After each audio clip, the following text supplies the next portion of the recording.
Hey you guys, it's your girl T, and I want to go ahead and shout out my girl Nastasia Johnson.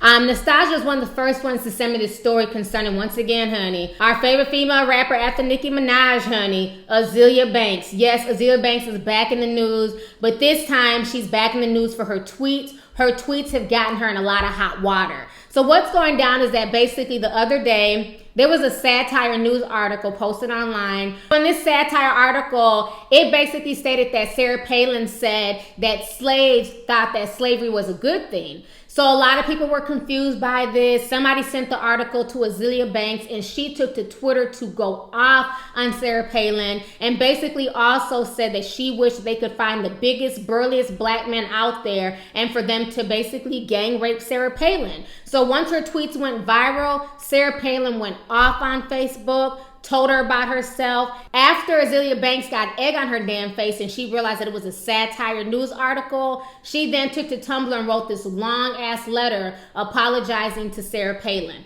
I want you guys to go ahead and check out these tweets, check out what Sarah Palin had to say, and check out Azealia Banks' letter to Sarah Palin. Check this out and I'm gonna come back with the rest of my commentary.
Okay, so after Sarah Palin went off on Azealia Banks, this is the long, drawn-out letter that she wrote to her. It says, "Dear Sarah Palin, I hope this message reaches you in good spirits and in good health. I want to start this letter off by telling you that I actually really like you. While many other American people may see you as someone to be ridiculed, I truly believe that you possess a certain je ne sais quoi, a French term that is often interpreted to denote one's inexplicable charisma. Given a bit of book reading / media training and patience, that charisma could become your magic carpet. There is something very charismatic and misunderstood about you. The misunderstood bit often reminds me of myself. You are passionate about the things you believe in, super determined, and most certainly aware of who you are and where you stand in this world as a parent, as a politician, but most importantly as a woman. Given the propensity of converse right-wing media publications to veer into very fearful, erroneous, baseless, contradictory, prejudiced analysis of us melanated peoples of the United States, it should come as no shock to you that a satire article accusing you of saying even the French understood that slavery wasn't our fault because the Negroes liked it would be provocative enough to ruffle a few feathers. Now, since learning that the article was not published officially, I sincerely apologize for any emotional distress or any scarring I may have caused you. In my honest defense, I was completely kidding, and I happen to have a very crass New York City sense of humor, and I regularly make silly jokes in an attempt to make light of situations which make me uncomfortable. As the fabric of the American nation is embedded with racism, I merely made a racially driven joke to counter what I believe to be a real racist rhetoric. Also, I never said that you should be raped. I used the term run a train, which is slang for group sex, not for rape. There are many distinctions between the two.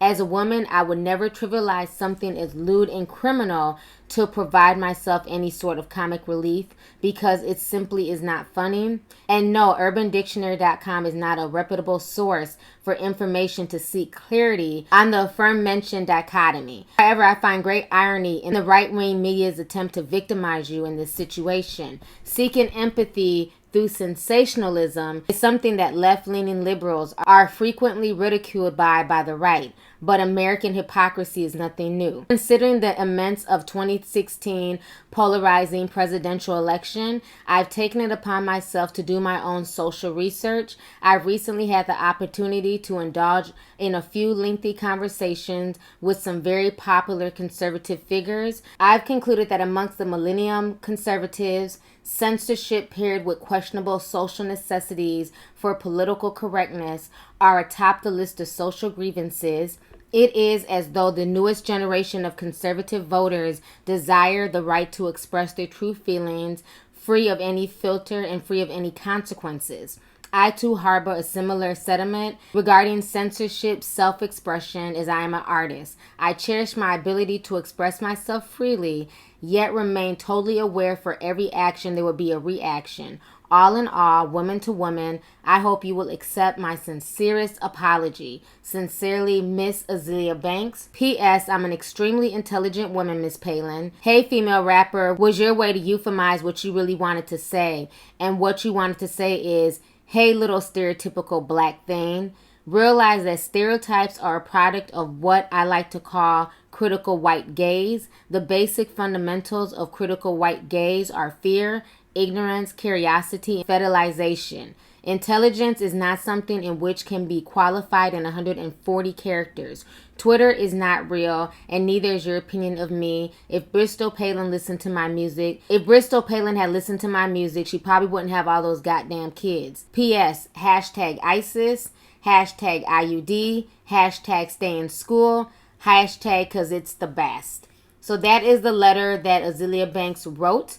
A lot of people don't feel like she wrote it. They feel like maybe her publicist wrote it. But Azealia Banks is a very smart woman. So now back to this video.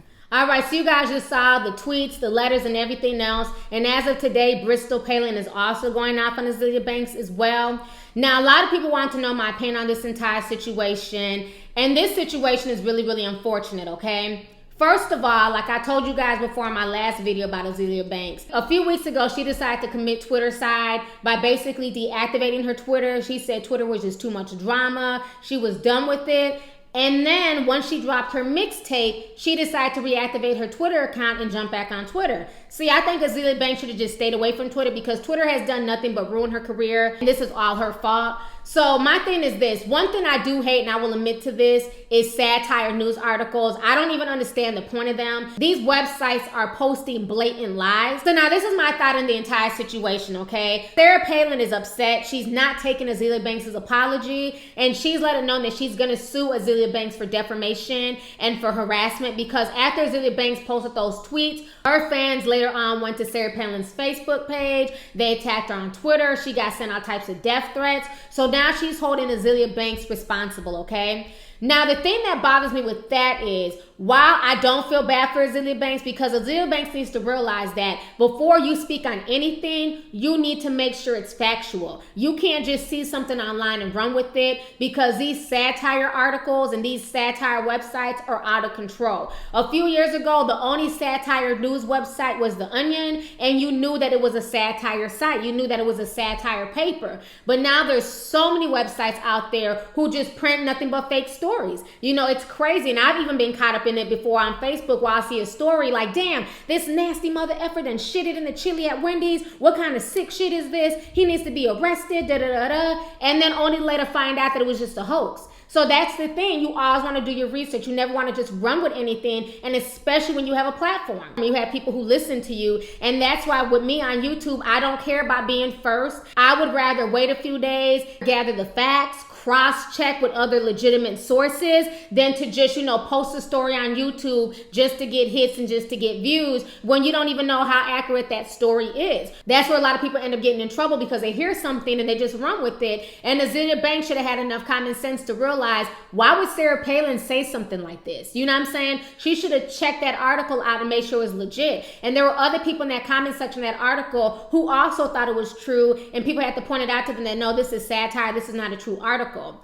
Now, the thing that bothers me with this whole situation with Sarah Palin, I understand her being upset. I understand her wanting to sue Azealia Banks. But my thing is, why not also sue the website who posted the article? Why are you only going after Azealia Banks? You know what I'm saying? Was Azealia Banks wrong? She definitely was wrong 100%. But don't stop at Azealia Banks. Also go after the website. I think if more people sued these satire websites who just blatantly printed out lies, I think it would stop. If enough of them got sued for just spreading rumors and you know, making up false stories, it would stop. There would be no more satire websites. So I think Sarah Palin needs to not only sue Azealia Banks, but also go after the source, because it was the source that started everything that caused Azealia Banks to react. You know what I'm saying? So the whole situation to me is just crazy as hell, but this is why Azealia Banks should have stayed her ass off of Twitter. Stop letting your fans gas you up and hype you up. People need to be responsible for the words that they say and the things that they do, because at the end of the day, those same fans that gassed her up, if she gets sued, those same fans are not going to be paying her court costs. They're not going to be paying the litigation costs. They're not going to be doing none of that shit. They're going to be sitting on Twitter, sipping tea and watching all this fuckery unfold. You know, when you have a platform like that, you have to be careful with the words that you say. Yes, this is America, and yes, we have a thing called freedom of speech, which I realized a long time ago is not free. You are free to say what you want to say, but realize that everything you say can have consequences, and that's why you never allow other people to shame you or make you speak on their behalf. I get emails all the time, you should say this and you should say that, you should talk about this topic, you should talk about that. No. I'm talking about what I feel comfortable talking about, and I say what I know I can stand behind. If you want some heavily political shit, go watch the AP. If you want to make political videos going in on, you know, the candidates and Donald Trump, then you create your own YouTube channel and you spend all day doing that shit. I'm not entertaining that. Do not allow other people to hype you up, to say some shit that they themselves would not say, because that's one thing I've noticed about social media. People love to hype other people up, to have them say shit that they themselves are scared to say because maybe they're working a job, or maybe they're too scared to say certain things out in public, so that way they want to use your voice and your platform to spew their bullshit. And I don't let people use me like that. I don't care how pro-black you are, how racist you are. My words are my words, my opinions are my opinions, and I don't need to speak on behalf of anybody else. I speak on behalf of myself, and that's it. And Azealia Banks should have done that. You know what I'm saying? When you have a platform, like I said before, you have to choose your words wisely, and you have to know what you're saying, and what you're saying better be factual, because those tweets were definitely out of pocket. That whole tweet to me just sounded sadistic as hell. You know, so I'm just not feeling that, and she better hope that her tweet and everything that's going on with Sarah Palin doesn't get her in more trouble, because we all know she's currently fighting a court case for assaulting that bouncer at that party a few months ago. So the whole situation is insane. It's going to be really interesting to see how all this plays out. So anyways, let's go ahead and get the discussion popping. Go ahead and leave a comment. Let me know your thoughts on this entire situation. Once again, concerning Azealia Banks and Sarah Palin. Do you feel like Sarah Palin has a right to sue Azealia Banks and she should just sue Azealia Banks? Or do you feel like how I feel, like if she's going to sue Azealia, then she needs to sue that website as well? And then how do you feel about Azealia Banks' comments? And then also, how do you feel about her apology letter to Sarah Palin? Do you feel like it was sincere, or do you feel like she's only apologizing now that she's received so much backlash? So let's go ahead and get the discussion popping. Go ahead and leave a comment. All right, deuces. Hey you guys, it's your girl T. Make sure to subscribe, like, and share my videos. You can also visit lovelyti.com to purchase any merchandise. Also, don't forget to click the boxes down below to watch any of my previous videos. Talk to y'all later. Deuces.